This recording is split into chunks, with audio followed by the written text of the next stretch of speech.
You guys just finished, didn't you? Yeah, yeah. We weren't very good, Yeah. but that's okay. I mean, it's I didn't intend to go I didn't intend to coach at all. Yeah. Um, for various reasons, but then my former boss at Ryder is now at Princeton, and he called me and said, "Hey, there's a spot, and you Yeah, may because want they to." had one of their assistants left at the break to take a pro job, correct? Yeah, yeah. So I mean, I didn't even know. I mean, I was just kind of all right because I was going to do Penn baseball on ESPN Plus. Nice. So I was excited about that. I mean, the pay I get a little more at Princeton, but I mean, I wasn't doing it for the money. Yeah. I was doing it primarily to stay involved Yep. in baseball. I was advised you might want to if you desire to coach again Yep. or do anything. It doesn't hurt to be in Well, be out there. you got to stay up front. Like you got to stay in people's forefront in their minds, Right. because you know that out of sight, out of mind. Like, Yeah, and absolutely. that's happened to a ton of guys. Like, you never hear from them again. Yeah.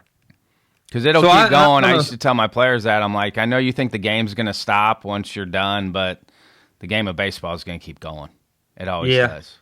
yeah, it does. And I was okay, and I was okay with the career just being, and it could still be, but Yeah. I'm not going to. I just didn't want to close it up yet. I mean, Yeah. there's a couple positions that I think are going to come open that I would be interested in, Yeah. and then we'll see what happens. But I'm not going to worry about it. Yeah. Yeah. Yeah. You're in a great spot. All right. Here with Dr. Barry Davis, was assistant this spring at Princeton after 20 seasons as head coach at Rider University. Had over 1,000 wins at Rider, but's in four. I read that you're in four different Hall of Fames now. So thanks for jumping on with me. Well, I'm in five. My high school actually inducted me last November, which was exciting. I went in with one of my teammates who played. He was a very good player. Went on, he played some pro ball, made it to the big leagues. So that was an exciting night. My high school coach, who's still with us and very vibrant and healthy. He introduced us, so it was fun. It was a fun night. So yeah, five. I wasn't that good in high school, and like Don Mattingly's in my high school Hall of Fame, and Oh, so wow. I don't think I probably don't think I'll crack Memorial High School's Hall of Fame ever. I wasn't that good in high school. Well, hey, I don't know if I was good enough either, but they snuck me in there. Hey, what's continuing education meant to you? You got your PhD in 2019, and you got your master's in 1989. I mean, what has that done for you in your career, and what's it meant for you? Well, I've always valued education. When I got into college at Bridgewater, I mean, I was motivated, and my professors were good. I mean, they made me feel, I mean, they pushed me, but I became fairly successful student, and I've always enjoyed learning. And the gap between my master's degree, which I was always told you can't coach in college if you don't have a master's degree. So I'm like, okay, so I got to go get that. But then there was a time period between there and when I was a junior college coach, and then moving into the Georgia Southwestern NAIA and then to Rider. There was always a few times along that path where I wanted to pursue a PhD, and for various reasons and timing, I was not able to do it. So, and then I decided in 2013 to get the application rolling and doing all the things in the process to get started. But it has made, especially the PhD program, the bachelor's and the master's kind of got me into coaching, but then the coaching career has kind of had ebbs and flows, mostly up, but there's a few downs. But the PhD, the study, the research, things that I would never really find. Like the normal person that's just, reading a magazine or reading a book. I mean, I'm digging into like peer-reviewed articles in the early 1900s, After you dig through the article that comes out in 2015 has a reference in 1999. It has a reference in 1978, which has a reference to 1950. So you just keep going through those references, and you start to get a broad view of how leadership and coaching and developing organizations happen. How they happen, and the elements and the ingredients to be successful. So that was that was basically what my program was aimed at. I mean, there was other courses, statistics and other things that I had to take, but for the most part, everything was geared towards that dissertation, which I wrote on turning programs around. And I felt like, if you look at my history, every program that I took over was not very good when I took over, or they had struggled. I mean, Gloucester County College was really nothing. I mean, there was nothing. So everything I did had my name on it, or I had my stamp on it. I mean, we didn't have any cage. We didn't have any dugouts. We had no water on the field. The fence was just atrocious. The backstop was falling down. I mean, actually, I tell the story. It was almost perfect. I'm 24. This place is, everything. I was just like, okay, we got to fix this. So we'd fix it. Next year, we'd fix this. All the while building the program, and we started to be successful. So it's always been the growth mindset that's kept me moving in the right direction. And I would say the last 10 years is where I've made the biggest gains in my coaching ability, to be able to communicate properly. Not that I didn't before, but I am much better now, and I can see the flaws. And I think the position I'm in now is a direct correlation to the study and the research and the people that I've met and spoke with on the highest level to let me know that, hey, there are some other things out there that you need to pursue, that you need to look at.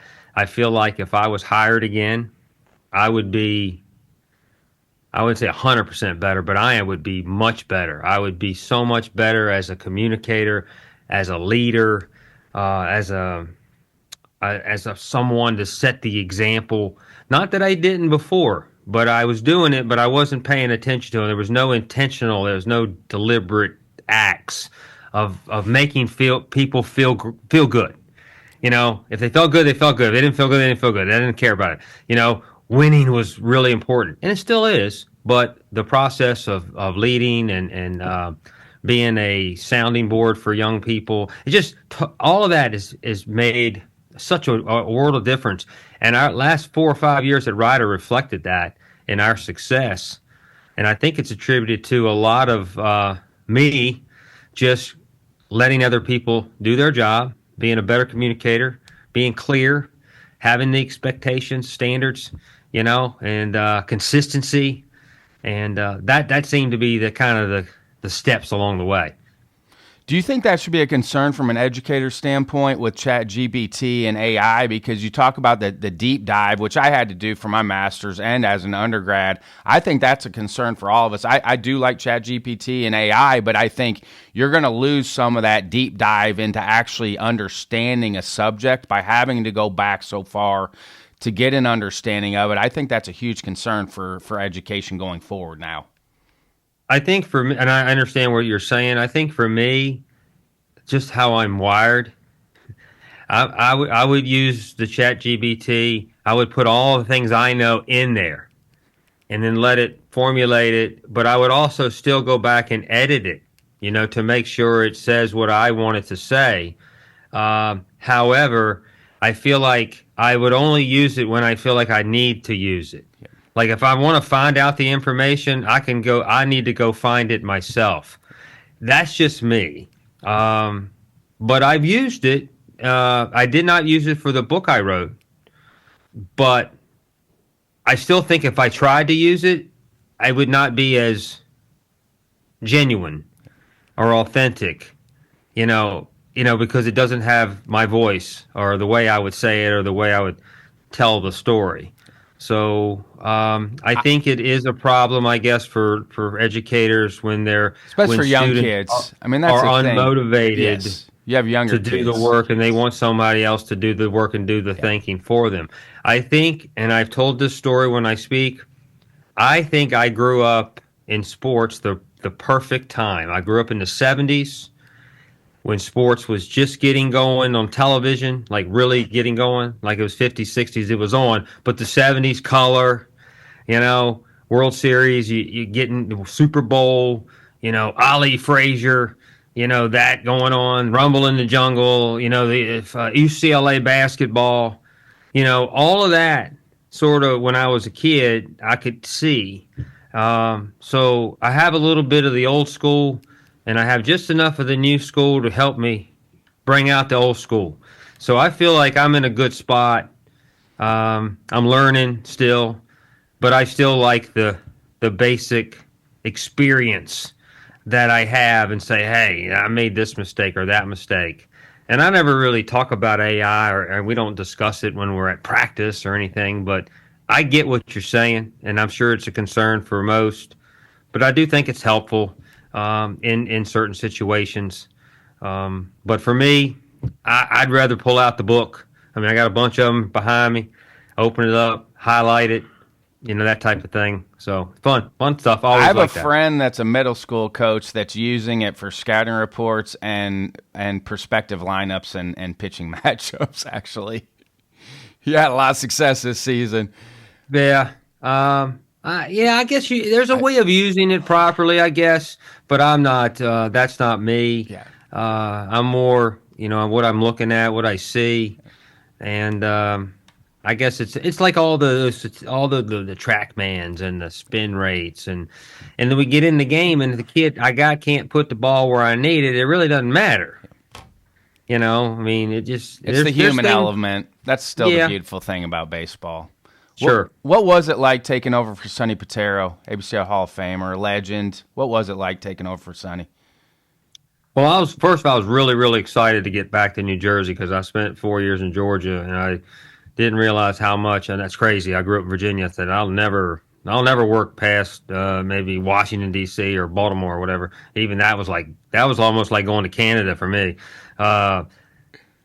I looked at it as a privilege and an honor to be able to go there first, and I knew Sonny because I knew him when I was coaching at Gloucester County, and I would see him, and so we had a somewhat a relationship, more of a professional relationship. I didn't play for him and that type of thing, so it was a challenge.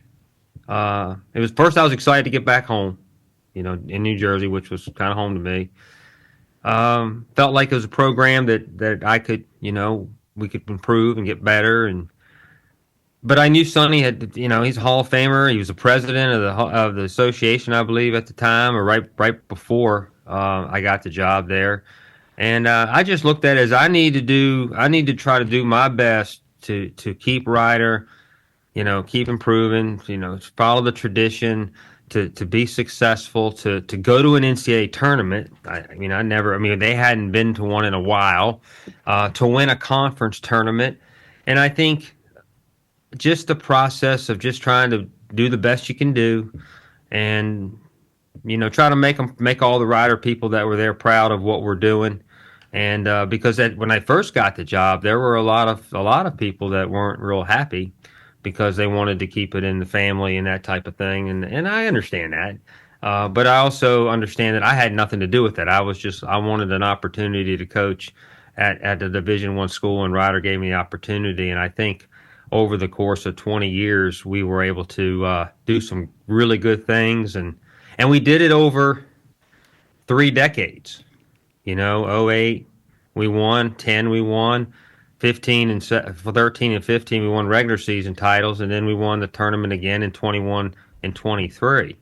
So I think the longevity was there, and I feel like I left the place better than what it was when I got it. But Sonny he was there for 34 years and a phenomenal coach, well thought of by his players, and Hall of Famer, and even before him, Tom Petroff.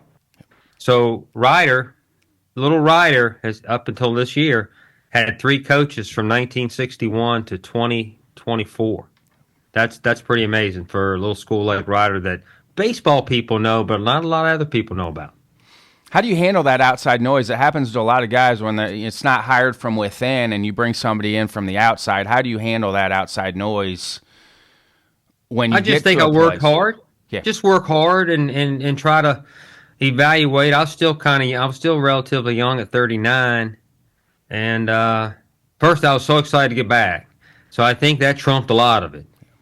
And I didn't worry about as much, although it does bother you. I think, but I think just working, doing the best you can do, trying to evaluate what you have, trying to get better players than what the ones that were there, hustle, outwork the other guy. That's always been something that I've tried to do, even when I first started. I mean, I really just wanted to be a really good coach. And I wanted to do really well. I wanted the teams to do really well. So I just think I put my head down and tried to not worry about as much the things I couldn't control. That's really a thing you say now a lot, control what you can control. But looking back on it, I think I did a pretty good job of not worrying about what I couldn't control. And I had good support from the people at Rider at the time. Did you handle the postseason different than the regular season? A little bit, yeah, I thought so. I always thought to myself, I'm going to do everything I can to get you into postseason. Now you guys go ahead and take it from here. Let me get out of the way. But I felt relaxed in the tournament. I felt like it was always a privilege to make it to the tournament. That was a goal once you get there in that tournament. And you felt like even if you didn't play well, maybe if you didn't, get you weren't the champion, you still had a good year. You still had, you met that goal and an accomplishment. So I thought I coached different in the bigger games than I did in the games that I thought I needed to win. Like the ones that you should win, I was probably tighter in those games than I was when I was playing at Oklahoma or at Duke or at Coastal or at Louisiana Tech or wherever we were playing. And we played in 4 regionals, and we played in several championships, MAC tournament championships. And I always thought it was fun. It was more fun, it just seemed, hey, we're here, let's play. And I think that helped. I just don't think people talk about it enough. Like for the one-bid leagues, there's a lot of pressure because you might win the regular season, but there's no guarantee that you're going to get into the tournament. I think there's more pressure on the one-bid leagues to have to win the tournament because that's your one shot rather than some of the bigger conferences where you're going to get multiple bids. I think there's a lot more pressure on the mid-majors because it's going to be your conference tournament champion that gets in. Yes. And we were regular season champions twice, and both of those teams were very good teams. Matter of fact, you can make an argument if you compared all the teams, they were better than the 21 team that won, the 10 team or the 8 team. Now, the 23 team was a little different. That was a good team. But the 13 and 15, and I think I don't know if we played down or we were overconfident, but we were certainly playing. We didn't play the same way. Plus, although everybody's playing us, they're playing the number 1 team, so you have a little bit of a target on your back, and we had been successful before, so we couldn't really sneak around too many people. And there were some good teams in those tournaments. Like Canisius had good teams. Mike McCray, who's done a wonderful job wherever he went. His teams were always tough, and I think in both of those years they knocked us out. And they were very good. So yeah, the one bid thing, we always kind of knew that. So it was not. I think the tournament gives you. I think that's who they should send, the tournament champion, not the regular season champion. Although we had that one COVID year where Fairfield was unbelievable. Yeah, and we got hot, and won that tournament. Got hot over a couple weekends, played well. That was one that but it won't happen again unless there's extenuating circumstances. But one bid league. A lot of leagues are in the same situation. So I just looked at it. Let's get to the tournament. Let's qualify for the tournament. That was usually my biggest stressor, making the tournament, especially when we hosted it. Oh man, nothing worse than hosting and not being in it. But every time we hosted it, we found a way to get in it. And we won it 4 times, and we were second place once, third place twice, and fourth place once. So get in, just get in. And I think that was what I always thought. Do you feel like the tournament champion should go because they're getting hot at that point? And it is, I mean, if you look at the national champions, it's usually the team that gets hot at the end of the year. They may not have started out great, but we have plenty of teams that got hot late and won a national championship. Absolutely. I mean, I think the 4 years that we went, 2 times we probably were the better team. The other 2 times was we were hot, and you know we didn't show as well in the tournament as maybe the other teams did. But I mean, when you have a tournament of 4 teams, the fourth place team is usually a pretty good team. It's when you have those 8-team tournaments and the 7th place team gets hot for a weekend, because the league, from my experience, always wants to send the best team. I mean, they want to send a quality team. And if you let 8, 9, 10 teams in there, sometimes in the lower level conferences or the mid majors, that if you get hot, I mean, you'll see it in a couple of weeks. There'll be some teams that'll have 15 and 30 records, but they'll be in the tournament. And hey, that's to me, those types of schools, that's their World Series. That's their super regional. Very rarely, especially now, are you going to see a MAC or a Northeast or a Patriot League or go into a regional and win one. I mean, we came within a foot or 2 in 2023 of playing in a game that would get us to the super regional. You guys played great in that tournament, by the way. I watched a lot of your games in that tournament. You guys played great. Thank you. Probably the most accomplished team I had in all those years, and my coaches were great. Lee Lipinski, who was my assistant then, he's the head coach now. He's the interim coach, and they're doing fine this year too. It's them in Fairfield this weekend for the regular season title. So I have my eyes on that one from afar. Yes. Was Gloucester your first job out of Bridgewater? No, I worked at George Mason for 1 year under Billy Brown. I love Billy Brown. Thank God Billy Brown let me work for him. I mean, he didn't pay me much, but he didn't pay me. I didn't care. I just wanted to get started, and he let me start, and then and he was great. And then I coached 1 year at Frostburg to finish my master's. George Mason wasn't paying; they didn't have a graduate assistant program, and Frostburg did. So I coached under Bob Wells, who's probably one of the most underrated coaches of all time. Really brilliant coach.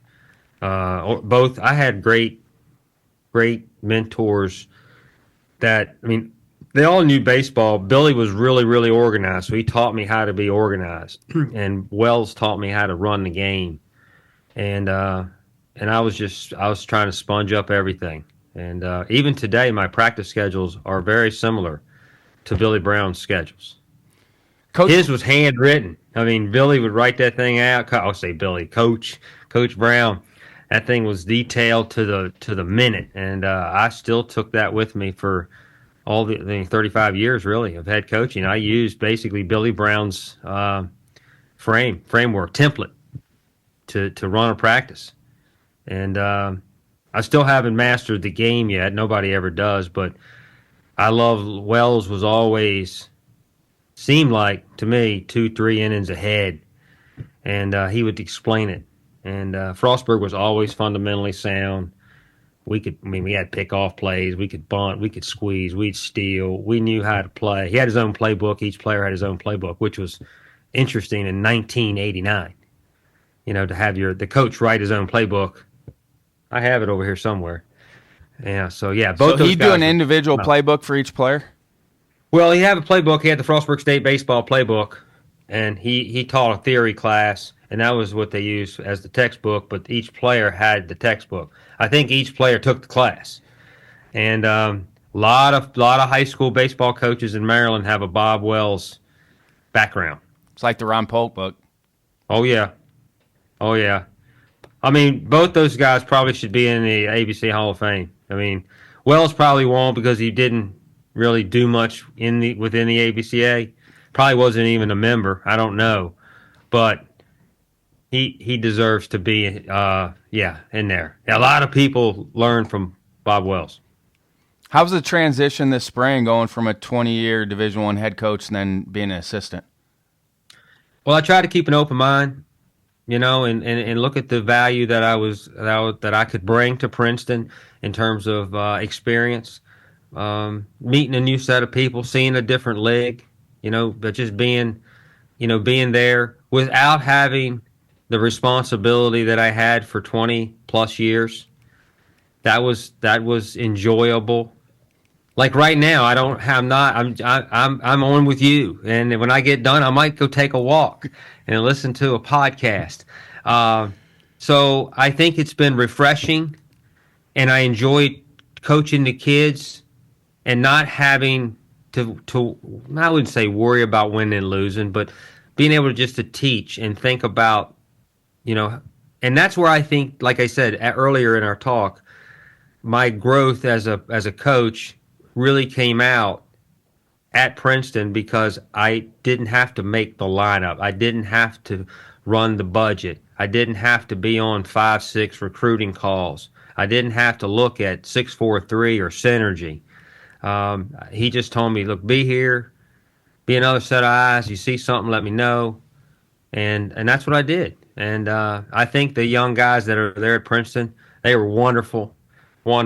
And if I get the opportunity to go back, I will. But I think I got better this year just by being, less responsible for things. I did meet a lot of umpires that did a double take because it was kind of unpublicized, right? Nobody really knew. Like Steve Owens at Rutgers looked at the roster, goes, "They got a Barry Davis coaching too." No, it's that's this Barry Davis, So, but I had a little bit of that, which was fun. But I do still miss, being in charge and everybody, looking at me and saying, okay, what are we gonna do? And if I do get another opportunity, which I hope I do, if I don't, I'm okay. But if I do, I'll be much better at the profession, and I won't worry about the wins. I'll worry about teaching and helping. And I think that's where I've sort of landed. But I'll say this, and this, you've been in ABC a long time. There was a speech that Pat Williams gave in Orlando, Florida in 2007.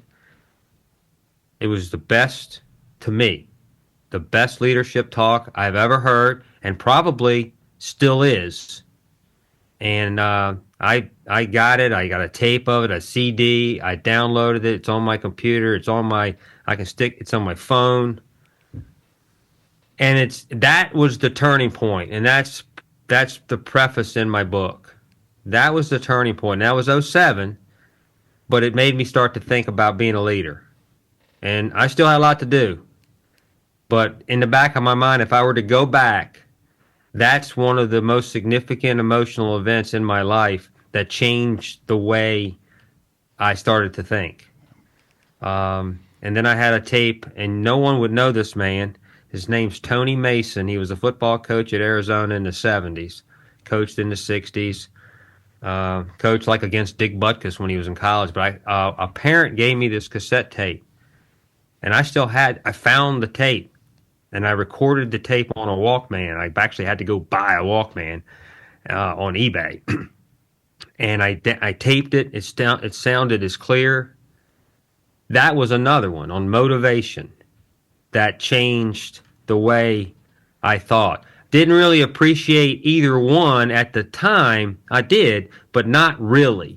Now it's like it's huge. And those are two things that happened. And then, Skip Burtman, there's a Skip Burtman story that really made a difference too for me. He said some good things about me at a clinic that we were both speaking at. he actually came up on stage and told this long story about the Miami pickoff because I was giving a talk on trick plays, and he made me stand there and he talked about that trick play. And then right at the end, he looks over at me and goes, and that's why you got to the crowd, like that's why you got to have those trick plays. I mean, I felt like my head blew up. I felt like I was 10 feet tall. And you know what the thing is, though, I didn't realize it. He didn't have to do that. He didn't have to do that. He didn't know me. I'm a little guy from Gloucester County College. He's the Olympic coach. He was sitting in the third row. He came around and got up on stage before I got off. He didn't have to do that. So reverse that and see if I can be someone, maybe not, I mean, I won't be as accomplished as Skip Bertman, but I can also make people that I can help feel good. And he made me feel good that day, and he had no reason to do it. None. Think about it. I just thought about that. That's a wonderful thing to be able to do. He knew that he had that kind of presence and that kind of influence. And he made me feel like, I mean, I was 32 years old, and he didn't have to do that, and he did it. That's what we need more of. And I've been around coaches that I've looked up to, or I thought they won't give you the time of day. That's why they're Skip Bertmans, and that's why the other people, they've disappeared. And they really have. A lot of those guys, I could tell stories I'm not going to tell, that they've just gone away. The Bertmans don't go away. The Mike Biancos don't go away. I can go through a whole list. Tim Corbin's, Brian O'Connor's, all these guys. They're all like that. There's a bunch, but that's kind of what I envision as a coach. So when I speak to someone, I want to speak in that type of way, so you feel like, hey, he likes me, he thinks enough of me, and always trying to help. So I think that's where I've come, and like I said, landed after all these years. And I wouldn't have known it if I didn't do those studies. How do you handle that quick a turnaround? Every job I ever got, school had already started at the school I got a job. How do you handle that quick a turnaround and trying to build some relationships with the players before the season got going? Well, I think now if I did it today, it would be like, okay, introduce each other. We talk. What do you like to do? What are your goals? What's important to you? What are your values? How can I help you? And when things get rough or if you're playing under me and you're not doing what I think you need to do, how do you want me to coach you? What do you want me to do? Do you want me to hug you and say, listen, you can do better? Do you want me to get on you? The old story with Joe Montana when Mike Holmgren becomes the offensive coordinator at the 49ers, and they say, well, Joe Montana told Coach Holmgren, Mike Holmgren said, look, coach me hard. And Holmgren said, listen, if Joe Montana's coaching me hard, I can coach them all hard. And so I think that's one of the things. And but overall, I think you speak to the group first, because they can't really question you, because you're in the group, that's the old Tony Mason thing I took, he's like, if you go somewhere and he would say, you're at a lousy concert or lousy anything, and the guy finishes or gal finishes, and then everybody starts to stand up and clap, and then you stand up but you didn't really want to stand up, so you stand up. So he says that's because, like, when you're in a group, you're a collective mind, and I always took that. But then you go and do the individuals. I think just learning your people, letting them know that I'm your coach, you're my guy. We're going to do, these are the standards and expectations. This is the mission. These are the principles. This is the vision that we have. And hopefully you'll buy into that. And I'm going to do everything I can to set the example that I'm going to live up to those standards. And then I think it starts like that, day one. And then you just do it. And day to day, consistency, habits, I don't know. I'm in the weight room with them working out. I get in there with them if I can. Time constraints, whatever. I just think all that to me is fun. I'm here. We're together, and I think that's the first step. That's the first thing that goes through my mind, and then of course, the administration, the people on campus, meeting the various departments and things, the people that are going to help you And then how are you going to help them? How's the program viewed on campus? What do people think about us? Every program, like, you go to certain programs, they have a stigma, hey, they're not good students, or they're trouble. They're very undisciplined. Okay, then we need to know that, and then we'll work on the ways to fix it. When did you know it was time to look for a new opportunity along the way? You mean this most recent one? Along your journey, or did they just come? Well, I went again, when you're young, like, what's the next best thing? You're always thinking, I'm headed to wherever. But the first step was envisioning what it would look like when I became a head coach. First, like, what would we wear? It's called manifestation, by the way. What would practice? What's that? It's called manifestation.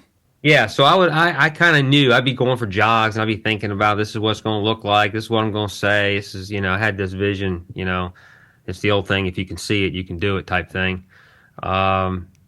Luckily, Joe Arnold, the old ex-Florida coach, was walking towards me, and I stopped. And I'm like, I'm really looking for a job, but what do I do? And I knew him, but I didn't know him, but I knew him. Knew his name, and I knew where he came from. And I'm trying to get jobs, assistant jobs. I mean, I'm getting nothing. I don't know. I'm 22. I think I'm like I'm the next big league coach. I'm like, but I wasn't. But in my mind, I was. And he said, you need to look at junior college. And I never really thought of that. So it's weird. And then within probably a couple months, this job at Gloucester opens. So we start winning. So then I start applying. And then it just so happens Georgia Southwestern, the junior college had gotten to be a struggle. I'm teaching full time, recruiting constant, So I'm looking for the next best thing. And I went to Southwestern NAIA. Tough move from Jersey to South Georgia. Learned a lot of things, but then I wanted to be a Division I coach or Division II coach. I interviewed for a couple jobs when I was at Southwestern, didn't get them, and then I was able to get the Rider job, and I had some wonderful references: Billy Brown, Danny Hall at Georgia Tech. I mean, these are guys I leaned on to help me. So each step, it seemed like, okay, it's time I can't make it any better. Like, I couldn't make Gloucester County any better at that time. I mean, we won 4 national championships. I mean, we had just won 2 in a row. There's really nothing else to do. So Southwestern, I think there was just a life there. It was hard. It was an NAIA. They didn't have tons of money. We were really good. But there was a part where it's like, I don't think we're going to be able to get much better. I think I didn't adjust to this lifestyle down there as well, but I had met a lot of good people. And then when I got the Rider job, that's where I want to be. And then we won a regional. Won a conference tournament and went to the regional. Then we did it again. So now I'm like, okay, maybe I can do this. And then it sort of hit a point where I didn't give up, but I said, I got to go get my PhD now, because I know where I'm going to probably be. And then when I quit, or when I retire, or when I whatever, I want to have this to be able to be able to do something else. Plus, it was a challenge, and it was just something I wanted to do. But every step came about the right time. This was the right time for me. Yeah, and I could have stayed at Rider and coached this season, but I felt like I kind of knew last year. I was like, okay, I need to improve myself, get around better people. Not that Rider had bad people, but I'm just saying for me to grow professionally, I needed to do something else. And I don't know if I can make it helps because you probably felt like the assistants could take over for you at Rider, correct? Well, Lee Lipinski played for me for 5 years. Hard worker, leader. He coached with me for a year. Then he stayed on. Then he stayed on. Then he stayed on. And he hardly made. He was part time. He was doing lessons. Worked hard. kept his nose to the grindstone, was able to run practices a lot of times. He started to learn the way we taught. He knew what we were doing. He was there. He was with me for 12 years. And if I had any influence on anybody in coaching, it'd have to be him because he was with me the longest. So I'm very proud that they're 30-16 right now and have a chance to win the regular season. I was just there several months ago as the head coach, but I knew when I was going to resign. But I had no doubt that he couldn't handle the on-the-field stuff. Off the field, administrative stuff, he's going to have to learn that stuff. And that's a little different. That comes with, that's just learning on the fly. That's sometimes. On the job training. Yeah, like you can try to explain that to people, but that's one of those you got to get in and do it. Like you can't explain that to somebody. You got to get in that seat as the head coach and actually go through it to experience it. And again, if I were to coach someplace else, I would have to learn their system. There's a whole system. How you get a check request. How this itinerary. This budget line, that budget line. This department head, that department head. Residence life, financial aid, security. All of that. That's all part of it. Where does Rob Valley fit in that mix of former assistants? He coached with me in 1996. He's won a lot of national championships now, too. Oh, yeah. And so I left Gloucester. He took over. I think he won one. Then he took the Temple job. And then that Temple that was a tough hire. I mean, not a tough hire, but a tough job to be successful at. And eventually, got rid of the program. Mike Dixon, who's at Rowan, done a wonderful job at Rowan. Mike takes over at Gloucester, and they win. And then he leaves to go to Rowan, doing wonderful things there. And then Rob comes back, and I think he's won 3. I think he has 3. I think, and he's going to get another one this year. If that's what it looks like, So that league's tough this year. Yeah, I'm going this year for the first time. I'm going to go to the Division III Junior College World Series for the first time this year. I'm excited about it. That's one of the few ones I have not been to yet, so I'm excited about going up to New York to the Finger Lakes and seeing it. Well, first of all, that's great. It's a beautiful part of the country, and Rob's done again, Mr. Consistency, and knows the game. He's a Barry Davis supporter. He likes, he's helped me, as you know, and I'm certainly on his side. We talk probably 2 or 3 times during the year. And I feel like Southwestern's actually being coached right now by a former player of mine. So at 3 places, I got my players, 2 players, and then a former coach under me.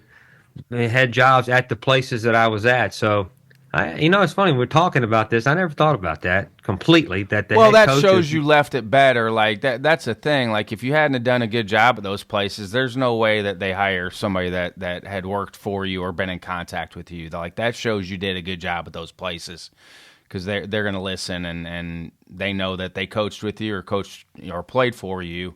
Right. Like it shows that you did a good job at those places. Well, I appreciate that, and that might always strokes the ego a little bit when that maybe help. You done pretty good in some things. So I pull for those guys. I'm always checking. I went down and saw my alma mater play this weekend. First time I've seen my alma mater play since 1988. Think about that. That's how I'm so busy. See, and now I'm not as busy. Were you down in Harrisonburg? I was down in Tyson's Corner. That's where the ODAC tournament was. So Lynchburg, Randolph-Macon, Bridgewater, and Shenandoah. Was that the Capital One ballpark? Yep. It's a great facility. Yes. And the Watermark Hotel is beautiful, by the way. We did our youth summit there 3 years ago at the Watermark, and you can see the stadium from the Watermark. And the Watermark Hotel gets A+ grades from me. Unbelievable hotel. The room, The elevators are a little tricky. The check-in area, that restaurant, the outdoor patio area. Shout out anybody going to DC, go to Tyson's Corner. It's a little expensive, but stay at the Watermark Hotel. Yes. And the Watermark should send both of us some kind of check for this endorsement. Brought to you by Watermark Hotel. Off topic, my son and my mom, we went to a concert in DC, and because we had done the youth summit there, I actually paid for us to stay at the Watermark because it was so nice. So shout out Watermark Hotel. Absolutely. Hey, over the years, did you have to coach every position on the field? When I first started, yes. I called bullpen. Pitching, yes, and I did too. So called the pitches. I mean, at Gloucester, we didn't have any money. I mean, it was me, and then I'd have a former player if he wanted to get into coaching. I've always been, if you want to get into coaching, I'll give you a chance, And they didn't always work out, but a lot of them did. And you always want you always want to help others, and that was that was how it worked. But yes, I'd coach them all. I'd call the pitches. I've caught bullpens. I've threw the bat in practice, hit the infield, dragged the field, pumped the field with water, get the water off. Yeah, high energy as a young person. Still have it, but I don't have to do as much. You have more people working for you now, which helps. But slowly, lately, CEO-ish, run the game, run the program, let the coaches coach, input when you need to input. And, that's why I wrote the book. I mean, the book's essentially kind of about, not I would say it's about me, but it's about a person like me, and having a mentor. The book is about about a coach and a former coach who's now a president. The president's mentoring the coach on his emotional intelligence skills.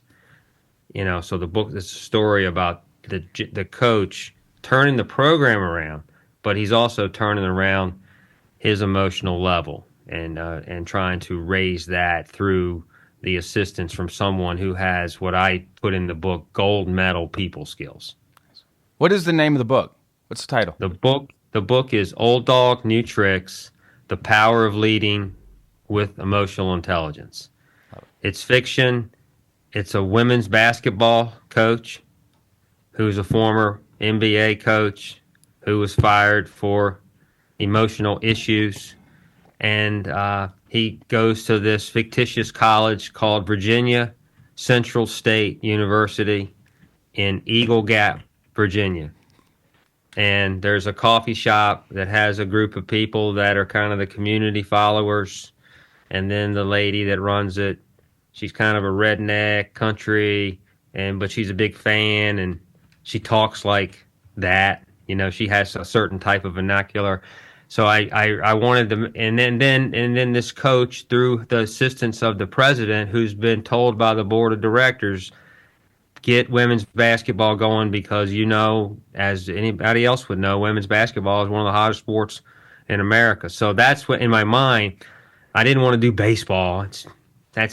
I wouldn't say it's boring, but I've already done baseball. I wanted to do, and it's not really about X's and O's in basketball. It's about developing relationships and coaching, and then there's a couple coaching tidbits and things that they do within the program to help turn it around. They have a good player.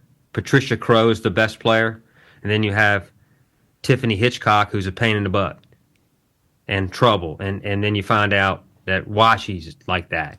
And that whole, it's one season, and it doesn't end in the championship where they win it all. They have a winning season, and it's like by one game, but that's the goal. So the story, if you read it and you follow it through the book, there's a lot of small lessons that you can take from it. The lessons that I've learned over 35 years of coaching, and I think it's gotten pretty good reviews so far from the people that have read it. It's going to release at the end of June. I don't know when. So June.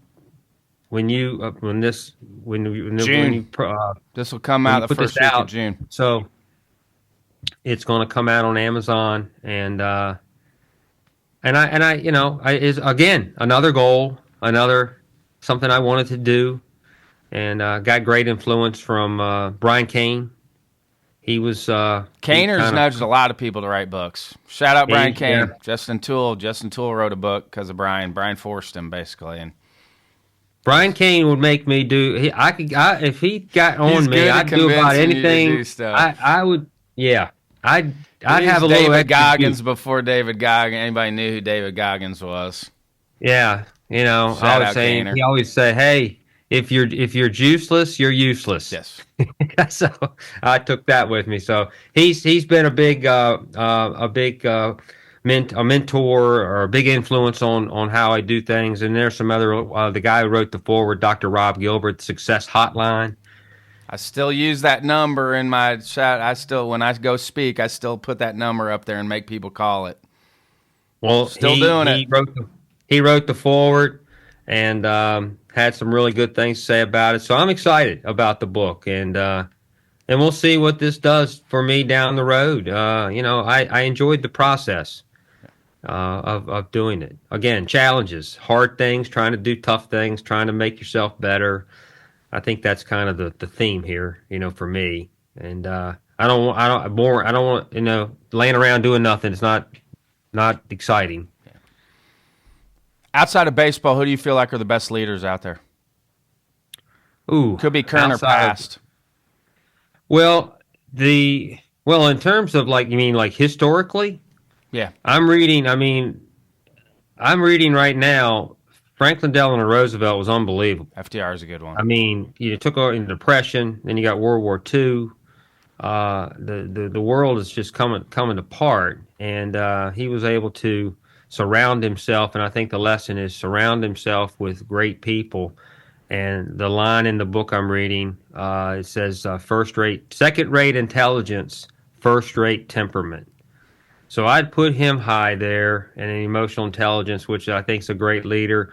Alan Mulally, I don't know if I pronounced that correctly. He basically turned around Boeing and Ford. He was amazing. Herb Kelleher at Southwest Airlines. Tremendous. Forbes wrote an article. Number one attribute, he was interested in his people. Number one. There was 20 things they listed, and that was number one. He was phenomenal. Warren Buffett just announced his retirement. There's another one. Greg Popovich, Steve Kerr. Those two. And probably the one that I didn't mention, I'll stop here because I could keep going probably. Dean Smith. Dean Smith. Never cursed. Not that if you curse, it means you're bad. Never cursed. He knew everybody's name. And King Rice, who played point guard for him in the late 80s, told me no matter how tough the situation was or how tight it was or whatever, he was never shaken. Never. So that's a skill that I would love to have. Don't be unshakable. And that's really cool. So those are some names. Love it. Because our listeners are always listening in for tips, and success leaves clues. So it's always good to get people's opinions and what they're into, because everybody on here is completely different. We've done a lot of episodes, and everybody's a little bit different in what their interests are, which is cool for people to listen into. Do you have a fail forward moment? Do you have something you thought was going to set you back, but looking back now, it helped you move forward? I just think the one portion. I mean, as a coach, when you coach and that's all you're really doing, that's all I've done. That's been my whole career. My life's work has been coaching. We struggled so poorly in 2018 that I needed to just look at myself and go, or look at the program, look at what I'm doing, look at what we're doing, and say, look, we have got to make some adjustments here. And we basically changed a lot of the things that we did. I changed the way I spoke in recruiting. I just became more me. I just started to be more me, and not that I was trying to be somebody else, but whatever. I said, listen, I gotta adjust some things here. That was a tough year. I When think when you say tough, what because everybody's definite. What was your definition of 2018 being a tough year? just feeling like you're not going. You have because wins and losses at the end of the day is what we're about. You want to do well. I just felt like I had let everybody down. We didn't have the pieces to do. We just weren't. You get there and you go, you're not going to win today. You just felt helpless. And I mean, you coached hard, they played hard, but you just knew that it just like we got to do something here, and we did. And I think that was a big factor in my professional career that I needed to hit, I would say rock bottom, but damn near it, to be able to recognize, hey, we need to make some adjustments here. And again, this is all during that research period that I probably still hadn't really clicked on me yet, but it was coming. And that was the one year that I feel like made a change, made a difference. Going back maybe 10 or 15 years, I had a poor team, poor character team, and I was brought in by my administrators and said, the kids quit on you, and you could see it, and that didn't make me feel good. So I had to make some changes there too, and that was more of a mature thing for me. I was just like, okay, I gotta do a better job. But the 2018 was just kind of a. Is that readjusting evaluation pieces, or how do you go about making that change after 2018? Well, we need to do a better job recruiting. We need to go out and get good players that are high character. I think that was one of the things. Not that we didn't have, we didn't have bad kids, but there was always something that we just couldn't get overcome, and we were trying to piece it together with a junior college kid. No offense to the junior college because I coached it. But I said, we got to get some good freshman kids in here. The other thing that I did in 2019 is I hired another coach, and we fundraised for his position, Mike Petrowski, who's at North Florida now and doing a great job there. That was another thing. I had to bring in another coach, Lee Lipinski and Mike Petrowski, two former players. But I needed another guy there who was interested in being a great pitching coach. And I wanted Lee to be a great hitting coach and a great third base coach. And then I tell them all the time, hey, if it wasn't for you two, we wouldn't have had that season. We wouldn't have. We just wouldn't have. So me relinquishing control, the old saying is you relinquish it, you get more. I think there's some truth to that, and I think that's another thing that I did was recognize I need more help. I can't do it all, and guess what? Made a difference. Yeah, that relinquishing control piece is hard to get there, but once you do finally release things, it's amazing, and stop holding on too tight to things. It's amazing what happens. Yes, and it worked, and. When I do talks, and I do some consulting for some businesses, and I do some keynotes, and that's one of the messages there too. What about your evening or morning routines you like? Your daily habits. I'm up early. Some mornings up earlier than others. When I wrote the book, it was 4 a.m. It's 4 a.m., so from 4 to 7 or 4 to 6, just work. Just type, try to get things down. And I didn't write; it was the computer. But what I'm saying. Get up. I try to journal. I try to read. I get coffee. I try to get in a quiet place and at least do those two things to get started. The old make my bed. If I'm up really early, the wife's still in the bed, so she'll make the bed. which is we go to the hotel. That's the first thing both of us do, make the bed. So it's the old success checklist type thing.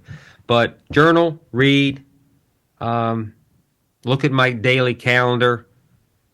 The most important things, I try to knock them out.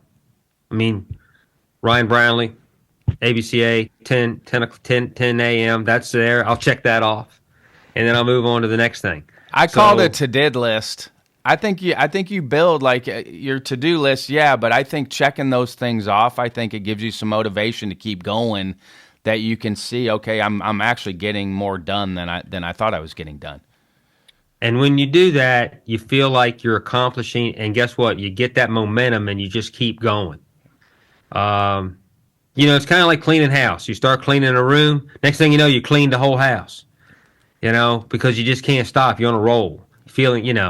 So I think, but I think the biggest thing is getting up early and trying to get as much accomplished as possible. I still haven't mastered the old don't open your phone up yet and knock out 9 million emails or try to answer every email, because my problem is I get distracted. That would be one of my fallacies in the morning routine, is try not to get off of the plan, because when you do, next thing you know, you have trouble getting back in line.